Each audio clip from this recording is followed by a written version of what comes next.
Il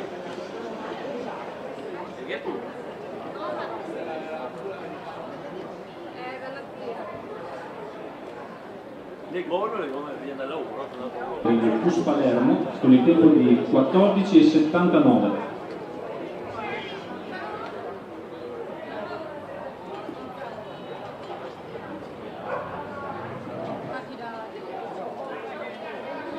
Gabriele Scudiero non pervenuto, allora direi di procedere comunque con la premiazione.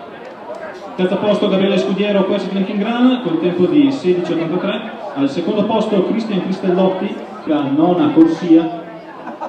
La composizione corretta è invece la seguente: in prima corsia Giorgia Borsatti, Atletica Alto Gardelego, in seconda corsia Irene Belinda Ogiede Valpolicella, in corsia 3 Marinella Maggiolo.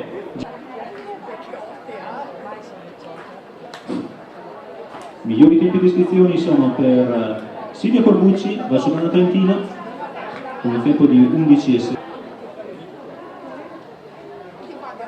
Quindi la sfida sarà tra le corsie tra 3 alla 5. Non